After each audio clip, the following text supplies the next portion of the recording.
네, 여러분 안녕하세요. HSK 대표 강사 최현정입니다. 자, 오늘은 7월 13일 시험에 한번 대비해 볼 텐데요. 제가 오늘은 이제 이번 상반기 결산을 한번 준비를 해봤어요. 그래서 지금까지 거의 이제 우리가 2019년 종땡땡한 게 얼마 안 된 것 같은데 벌써 반년이 지났단 말이죠. 좀 많이 나왔던 문제 유형 위주로 한번 정리를 해서요. 이번 시험에 한번 대비를 해보고자 합니다. 자, 독해 일부분 같은 경우는요. 항상 이 순서대로 문제를 좀 풀어주세요. 첫 번째는 관련사가 뭔지 아시죠? 虽然但是如果就이런 것들이 이렇게 A, B, C, D에 보이는 족족 네모로 표시를 뭐 세모로 하든 네모로 하든 본인이 배우신 방식으로 저희는 네모 하거든요. 이렇게 표시를 해주시다 보면 요즘 출제위원의 경향은 출제위원이 이렇게 어느 정도 지나면 바뀌어요.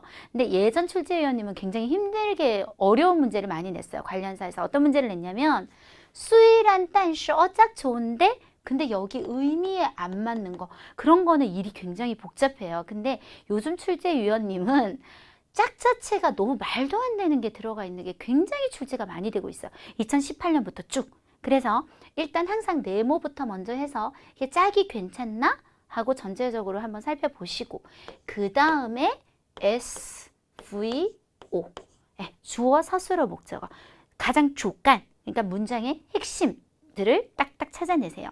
그래서 혹시 이렇게 짝이 안 맞기도 하고 이렇게 짝이 안 맞기도 하고 혹은 주어가 아예 문장에 존재하지 않거나 동사 혹은 목적어가 존재하지 않는 모든 경우에 대해서 우리가 해결을 할 수 있겠습니다. 저는 네모 하니까 네모도 다 맞고 주어, 서술어, 목적어도 다 좋은데요. 그러면 수식 성분들 이렇게 꾸미는 말들에 혹시 문제가 있는지 이제 보시는 거죠. 그래서 이게 무조건 이렇게 선을 쫙 하면서 처음부터 이렇게 보지 마세요.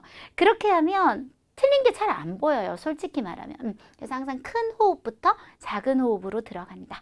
자, 그러면 먼저 네모하는 연습부터 해볼게요. 번호는 그냥 제가 임의적으로 붙인 거고요. 既然이라는 관련사. 제가 오프라인에서 그런 얘기예요. 꼭 6급에 대해서 잘 모르는 학생들이 사자성어를 목숨 걸고 외운다고. 사자성어요? 우리나라 사자성어도 우리 다 몰라요. 6급 하면 사자성어라고 떠올리시는 것 같은데 제가 솔직히 말씀드릴게요. 사자성어 몰라도 6급 잘 나와요. 그치만 사자성어 다 외웠다고 해서 6급 엄청 높은 점수 나오는 거 아니에요. 사자성어는 그냥 6급에 좀 도움을 줄 뿐이지 사자성어가 메인이 아니에요. 그래서 저는 학생들은 항상 얘기하는데 사자성어보다 훨씬 중요한 게 관련사다. 그래서 이거 열심히 배우거든요. 오프라인에서. 이런 거 정말 잘 아셔야 돼요. 지란 뭐 기왕 이렇게 된 거라는 뜻인데 우리가 짝은 항상 주어 앞에 쓰는 짝과 접속사 짝이죠. 주어 뒤에 쓰는 짝 두 가지가 존재할 수 있는데요. 주어 앞에 쓰는 짝은 보통 나나 뭐는 빼셔도 돼서 아니면 주어 뒤에는 보통 를 짝으로 쓰는 대표적인 관련사, 접속사입니다. 근데 짝을 봤더니 뭐라 그랬어요? 하이, 그래서 얘가 틀린 거예요. 그래서 먼저 네모부터 하라는 거예요. 요즘 시험 분위기, 가장 최근 기출에서 지금 뽑아내고 있거든요. 자, 딱 보세요. 보면 뿌지, 뭐뭐일 뿐만 아니라 라는 점층이죠.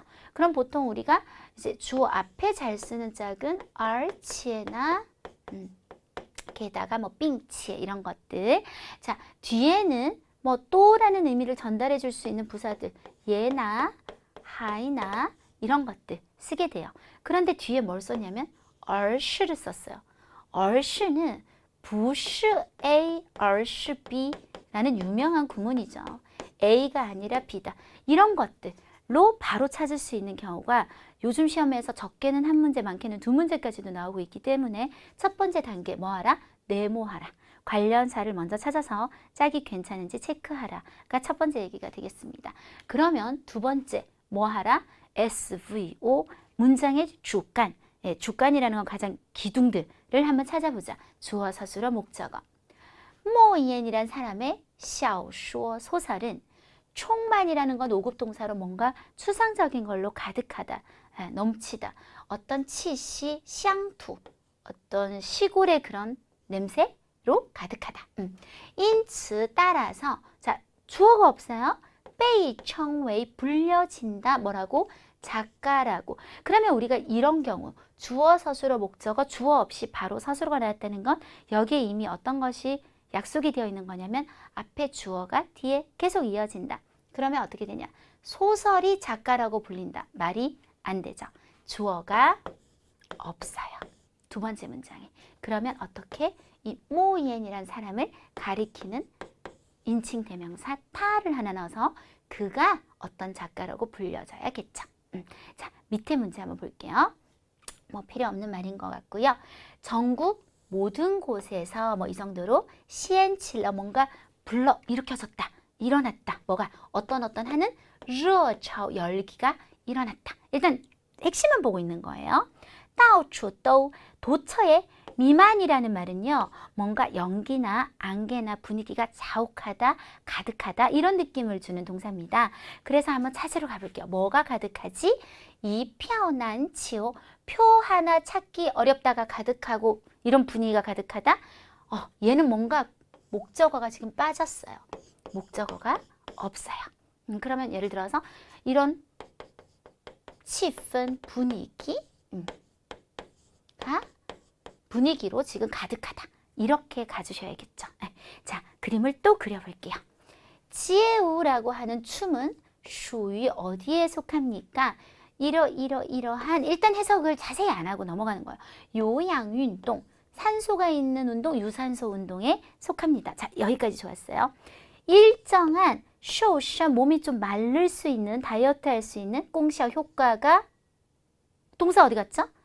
이번에는 서술어가 없습니다. 그래서 뭐가 필요할까요? 요가 필요하겠죠. 자, 첫 번째는 먼저 관련사를 한번 찾아봤어요. 두 번째는 가장 주어, 서술어, 목적어를 통해서 고기에 문제가 있는 것들을 주어가 없는 경우, 목적어가 없는 경우, 서술어가 없는 경우로 나누어서 한번 살펴봤습니다. 그 다음 이제 요즘 시험에 정말 잘 나오는 거 의미상의 호응으로 한번 넘어가 보도록 할게요. 자, 이거는 이제 여러분이 좀 어느 정도는 외워주셔야 되는 문제인 것 같은데요. 동사 중에 네 가지. 삐면 뭔가를 피하다. 뭔가 안 좋으니까 피할 거고요. 제가 초짜라서 실수를 피하기는 어렵겠어요. 난미엔 실수, 안 좋은 말이 역시 뒤에 들어오죠. 위방 예방을 하거나 방지, 방지하다는 다 어떤 특징이 있다? 뭔가 부정적이니까 피하려고 할 거고 피하지 못할까 봐 걱정이고 예방하려고 하고 방지할 거라고 할 거예요. 여러분이 네 개를 딱 보면 무조건 눈이 땡그레지면서 딱 끊으시고 뒤에 내용이 부정적인지 확인하세요. 이거 정말 많이 나와요. 언제였죠? 4월이었나? 5월이었나? 우리 학생이 선생님, 제가 선생님 적중특강 그날 제가 이걸 했었어요. 보고 갔는데 이거 나왔어요. 대박. 너무 좋아했었거든요. 정말 자주 나옵니다.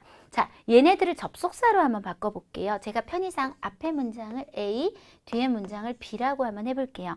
여기에 써있자를 하나 넣을 거예요. 그러면 A 함으로 써 비하다 하고 여기 이제 여러 가지 단어들이 들어갈 수 있는데 그 중에 이 두 개는 미엔을 넣어서 이 미엔 형식으로 써서 A 함으로써 B를 피하다. 똑같은 단어들 같이 외워요. 이면 미엔더 샹더 이면 미엔더 샹더 같은 단어들이고요. 이 두 개는 방을 가져와서 A 함으로써 B를 방지하고 예방하다. 이 방, 이 네 개의 단어도 역시 딱 나오면 무조건 끊고 뒤가 뭐요? 마이너스인지 체크하라. 그래서 동사 4개, 접속사 4개 해서 8개 단어를 보면 어떻게 하라? 무조건 D가 마이너스고 부정적인 색채인지 체크하라. 네, 자 이거는 어느 정도의 습관이 좀 필요할 거예요. 쫙 보시면 방치가 나오죠. 이거를 섞어서 생각하면 머리가 복잡하니까 무조건 끊고 여기가 마이너스이기만 하면 되는 거예요. 这类 이런 交通事故 교통사고가 더 이상 발생하지 않으면 좋잖아요. 그러면 안 돼요. 마이너스여야 돼요. 그래서 뿔을 빼요. 다시 발생해서 나쁘게 가게 냅두세요. 나쁘게 하는 것을 방지하기 위해서 하면 결국 좋아지게 되니까요. 그래서 8개의 단어를 보면 항상 뒤가 부정적인지 체크하는 습관 너무 중요하시고요. 의미상의 호응에서 잘 나오는 또 하나의 문제입니다. 플러스 마이너스 호흡을 맞추는 문제인데요. 자, 밑에 네모를 한번 보실게요. 学习成绩 학습 성적이 하오는 긍정적인 얘기고 뿌하오는 부정적인 얘기입니다. 좋은지 나쁜지는 지오야오칸 뭐를 봐야 되냐? 이건 다 똑같이 들어갔어요. 자, 보세요. 첫 번째. 학습 태도를 봐야 된다. 여러분 태도라는 말에서 어떤 색채를 느끼세요? 부정적인가요? 긍정적인가요? 태도는 긍정적일 수도 있고 부정적일 수도 있고 그 안에 모든 걸 내포하고 있지 이 자체가 어떤 색채를 가진 단어가 아닌 중성 단어입니다. 따라서 이 안에 플러스 마이너스가 다 들어있다고 보기 때문에 쓰셔도 돼요. 오케이. 괜찮아요. 학습 태도를 봐야 된다. 그런데 뒤에 보세요. 학습 성적이 좋은지 나쁜지는 뭐를 봐야 된다? 학습 태도가 여기는 뭐만 있어요? 플러스. 하오. 그러면 나쁠 때의 상황이 짝이 없잖아요. 이거는 안 되세요. 아니면 학습 태도가 역시 같이 맞추는 거예요. 하오, 뿌하오. 그래서 좋을 때는 학습 성적도 좋을 거고 태도가 나쁠 때는 같이 나쁠 테니까 이것도 오케이입니다. 자, 그러면 문제 한번 풀어보도록 할게요. 个人信息体系的完善 개인 정보 신용의 개인 신용 체계의 완벽해짐은 완벽해진다는 건 무조건 이 색채가 어때요? 플러스적인 색채를 갖고 있죠. 已经成为 뭐가 되었어요? 标志之一 표지, 지표 중에 하나가 되었습니다. 근데 꾸미는 말을 한번 보니까요. 시장 경제가 여기 뭐가 있냐면 是不是를 줄여서 是否라고 했어요. 그러면 앞에는 완벽해진다는 좋은 얘기만 했는데 뒤에는 시장 경제가 성숙할 수도 있고 성숙하지 못할 수 있는 마이너스 성분이 들어가서 앞뒤가 맞지 않게 되죠. 그러면 우리가 플러스만 남기기 위해서 성숙하다는 말도 어차피 좋은 말이에요. 얘를 빼버리면 플러스끼리만 남아서 좋은 흐름을 가지게 되겠습니다. 해서 가장 시험에 잘 나오는 세 가지 포인트를 독해 1부분 한번 살펴봤고요. 독해 2부분 역시 지금까지 시험에 가장 많이 나왔고 비슷해 보이기 때문에 여러분이 잘 구분 못하는 몇 가지 세트를 한번 정리해 볼 텐데요. 첫 번째는 시아오 시리즈예요. 시아오시 5급 단어예요. 얘네들은 다 6급 단어고요. 제가 이렇게 얘기해요. 시아오시는 형이고 밑에 동생들은 일란성 쌍둥이에요. 쌍둥이인데 일란성은 아니라 살짝 다른 점이 있는데 일단 형은 가장 큰 특징이 목적어를 가지지 못하는 사실은 이제 우리 중국어식의 표현도 있는데 괜히 어려우니까 영어식으로 해서 자동사 그냥 주어만 와요. 뭐가 사라졌다 끝? 뭐가 사라졌다? 근데 이 쌍둥이 일란성 쌍둥이 동생들은 6급이라는 것도 비슷하고 뒤에 목적어를 가질 수 있는데 이 목적어가 또 부정적이야.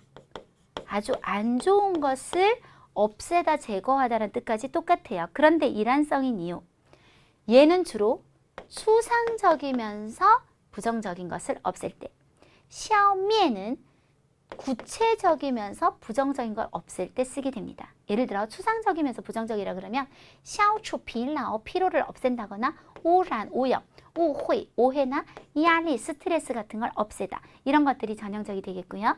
샤오미에 구체적이면서 부정적이라 그러면 하이총, 해충이나 라오슈, 쥐를 다 없애버린다거나 디런, 적을 다 소멸시키고 죽여버린다거나 그래서 시아오 시리즈는 항상 같이 머릿속에 딱 들어있어야겠습니다. 2번입니다. 티아오지에 티아오정 5급, 6급, 5급일 거예요. 둘 다 뜻이 굉장히 유사한데요. 티아오지에와 티아오정의 차이는 횟수하고 좀 관계가 있어요. 티아오지에는 내가 이게 원하면 얼마든지 반복적으로 계속 이루어질 수 있어요. 제가 지금 예를 들어 리모컨을 들고 있다고 쳐요. 지금 에어컨이에요.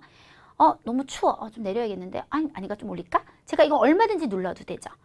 이런 게 뭐냐면 티아오지예요. 그래서 티아오지 원도 온도라든지 학생들한테 제가 틱리를 들려주고 있는데 소리가 너무 큰가? 좀 낮출까? 너무 낮췄다. 좀 올리자. 이렇게 돌려도 되고 얼마든지 반복적으로 움직일 수 있는 음량, 볼륨 같은 것들이 주로 티아오지에하고 쓰게 된다면 티아오정은 일단 일회적인 거예요.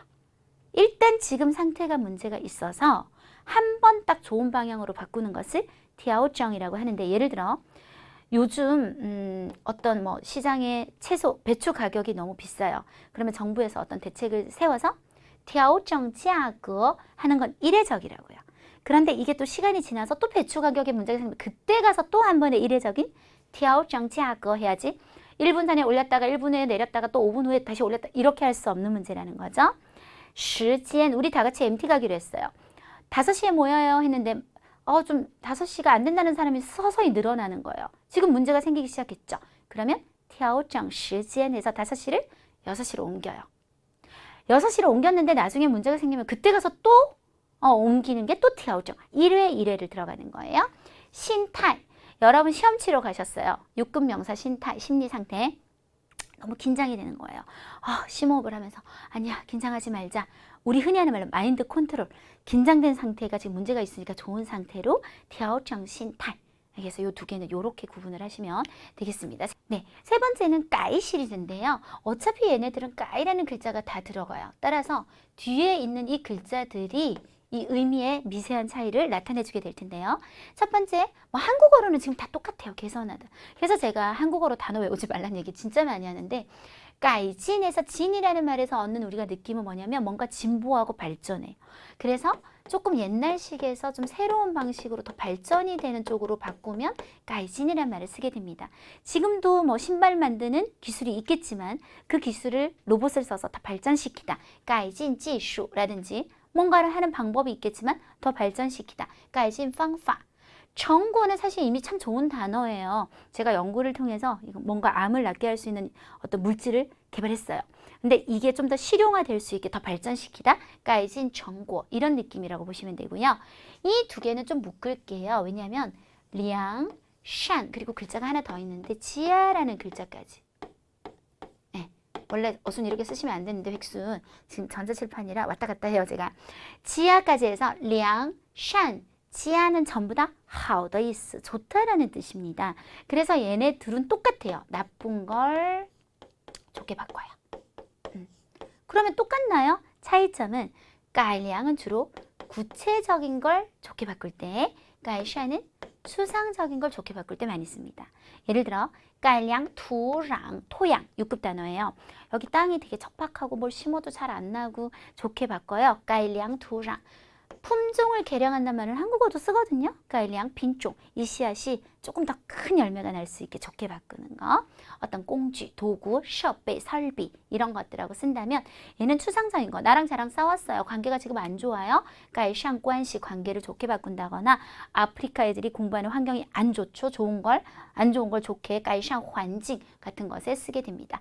이번에는 쩡입니다. 쩡은 바를 정자. 뭔가 똑바르고 맞다라는 뜻을 나타내기 때문에 얘는 추어를 틀린 것을 또 맞게 고치는 방향으로. 그래서 제일 대표적인 게 깔정 초우 잘못을 고친다거나缺点 단점을 올바르게 고칠 때 쓰게 되겠습니다. 세 번째 세트였고요. 네 번째는 도달하다 이르다 시리즈예요. 자, 다 따오 따오다 다정 한국어 해석은 다 똑같아요. 그럼 어떡하지? 일단 이 둘은 혼자서 일어나는 일이에요. 차이는 얘는 추상적인 거에 도달하고 얘는 진짜 구체적 장소에 도달해요. 줄여서 보통 여러분이 이제 따오라고 쓰시는 건데 예를 들어 다다 목디 목적에 도달하다 추상적이죠. 다다 목표 목표 水平 标准 기준 어떤 효과에 이르다 다다 效果 이런 식이라면 따오다는 목디디 그래서 요걸 외우세요. 达到目的到达目的地达到目的到达目的地 줄여서 到目的地 혹은 到达北京到北京 그래서 추상적 장소 이건 혼자 일어나는 일이고 다청은 두 개 이상의 대상이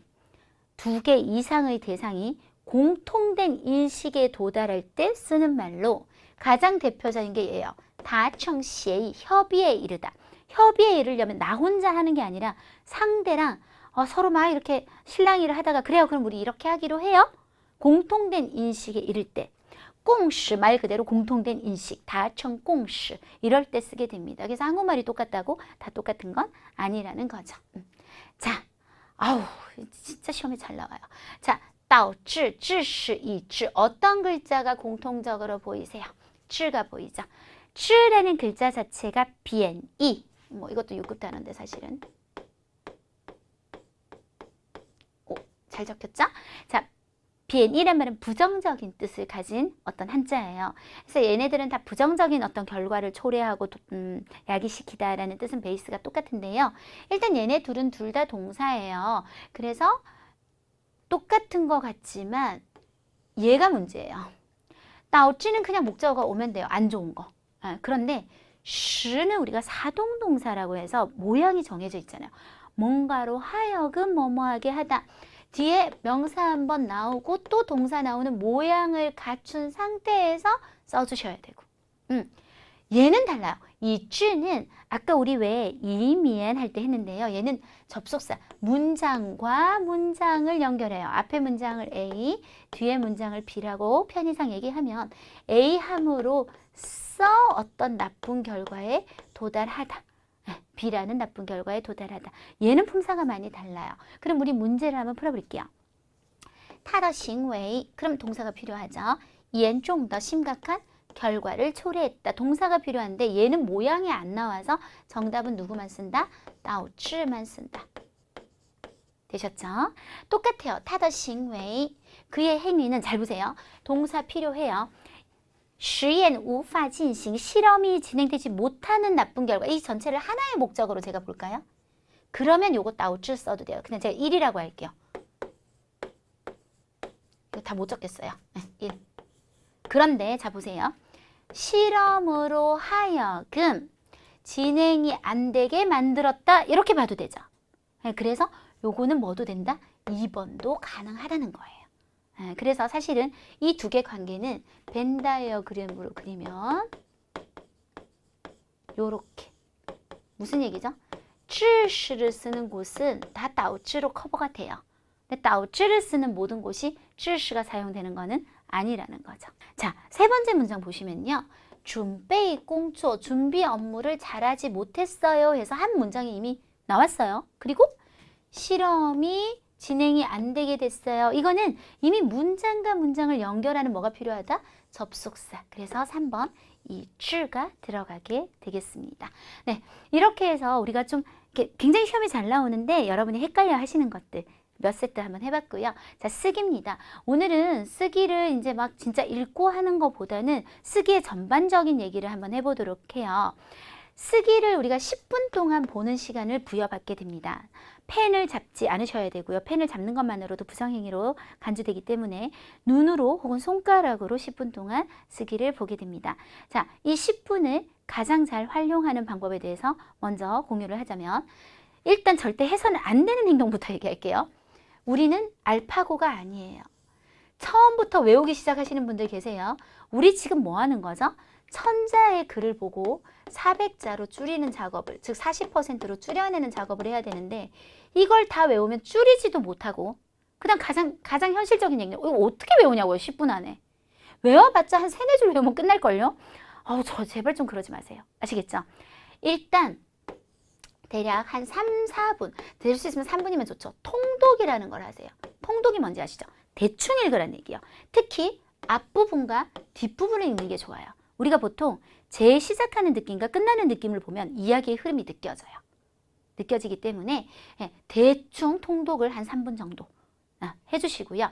그 다음에 한 4분을 썼다 그러면 한 5분 정도 써서 혹은 이게 3분이라면 6분까지 가능하시겠어요. 이제 발췌를 합니다. 발췌를. 제가 앞에 강의한 거를 보시면 돼요. 오늘은 제가 그걸 안 할 거거든요. 앞에 1, 2, 3, 4, 5 많이 했잖아요. 그걸 보시고 제가 어떤 식으로 발췌하는지 보세요. 이거를 무조건 단락별로 발췌를 하는 게 아니라 전체 내용의 밸런스를 보고 여기는 진짜 다 써야겠다. 근데 여기는 진짜 쓸 필요가 없네. 요거는 한 50%만 쓰면 되겠다. 이런 거를 발췌를 해서 이제 이러이러이 부분을 내가 써야겠다 라고 마음을 먹으셔야 돼요. 그 다음 한 1, 2분을 써서 가장 중요한 그날 주인공 이름을 내가 못 쓰면 어떻게 될까요? 망, 끝, 주요 표현. 그 주인공하고 계속 같이 나오는 표현이 있어요. 항상. 그 표현 못 쓰면 망. 이 두 가지를 한자를 떠올려 본다거나 손가락으로 적어보면서 마무리를 짓습니다. 그런 다음 이제 시험관이 뺏어가요. 이제 걷어갈게요. 그럼 35분 동안 여러분이 쓰게 되시잖아요. 그때는 내가 발췌한 내용을 잘 떠올리면서 내가 내 스스로 다시 작문을 해서 천자를 읽은 사람과 내 글을 읽은 사람이 비슷한 정보를 얻는데 크게 무리가 없게 하면 할수록 점수가 높아지는 거죠. 이거를 10분 동안에 표현을 외우시려는 분들이 있는데 그거는 안 돼요. 그럼 평상시에 따페이도 공부도 많이 해놓고 했었어야죠. 아주 중요한 표현을 한두 개 외우는 건 당연히 하셔야 되겠지만 이 전체를 어떻게 외우냐고요. 불가능한 거에 도전하지 마세요, 여러분.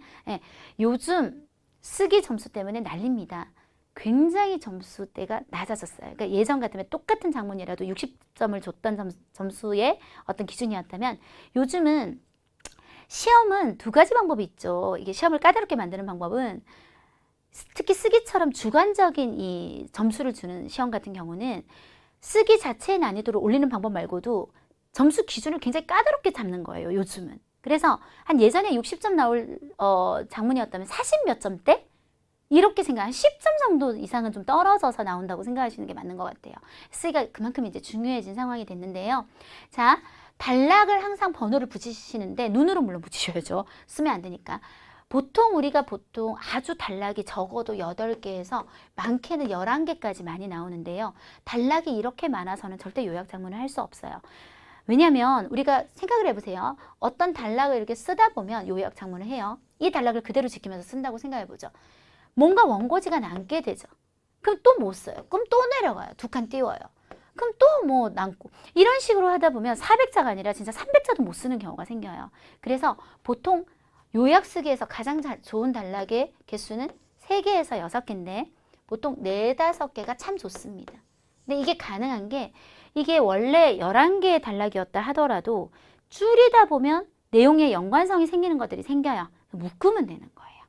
묶어서 최대한 단락을 조금 적게 줄여주시는 게 좋습니다. 자, 그러면 요약쓰기의 기본 규칙을 한번 배워봐요. 단순히 단락별 요약이 아니다. 이렇게 공부하시는 분들이 있더라고요. 1번 단락 40% 뽑아내요. 2번 단락 40% 뽑아내요. 한 다음에 다 합치면 이거 요약 작문이에요. 안 돼요, 여러분. 아까 제가 말했잖아요. 이건 전체적인 밸런스가 있어요. 제발 제 앞에 강의 좀 보세요. 어떤 단락은 90%를 써요. 어떤 단락은 아예 안 써요. 어떤 단락은 20%를 써요. 다 달라요. 다 다르다고요. 그래서 통독이 중요한 거예요. 전체적인 흐름을 파악을 해야 되는 거지 단락별 요약은 진짜 하시면 안 되고요. 중복되는 내용이나 나중에 충분히 이 사람이 이렇게 한 거를 앞에서 또 한 번 얘기를 한 거 나중에 유추가 가능할 수 있는 내용은 패스를 하셔야 우리가 요약 작문이 가능하겠고요. 대사, 특히 사람을 나타내는 말, 타 같은 거. 원래 내용에선 타였어요. 왜냐하면 앞에 그 사람 이름이 있었던 거죠. 근데 내가 이 문장을 안 썼어. 근데 갑자기 타를 쓰면 이게 요약 장문에선 이상해 보일 수 있겠죠. 그런 것들 좀 조심하셔서 진짜 내가 타를 써도 되는 건지 혹은 원래 이름을 다시 살려야 되는 건지를 좀 흐름을 보면서 판단하시고 지시대사, 쩌 이런 거 다 마찬가지예요. 앞에 내용을 생략해버리면 쩌는 쓸 수가 없게 되죠. 그런 것들 주의해서 사용하시고 직접합법은 거의 간접합법으로 바꿉니다. 우리 직접합법은 뭐냐면 큰 따옴표를 써서 어떤 사람이 하는 말을 그대로 인용하는 것을 얘기하는데요. 이 말이 예를 들어 한 8글자밖에 안 되면서 뭔가 굉장히 주제성을 띠고 간단하다면 그대로 외우시는 걸 권장합니다. 근데 막 3, 4줄씩 내려가요. 그런데 여러분이 이걸 치는 순간 무슨 뜻이 되죠? 난 줄이지 않겠어. 직접합법이잖아요.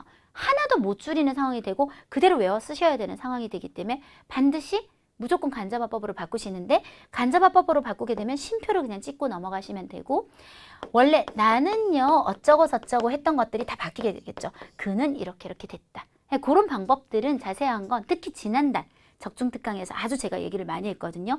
그날 직접화법이 많이 나왔었어요. 그거 참고로 하시면 되겠습니다. 그 다음에 이제 이건 제 욕심이긴 한데요. 조금 연결이 안 좋은 경우가 많아요.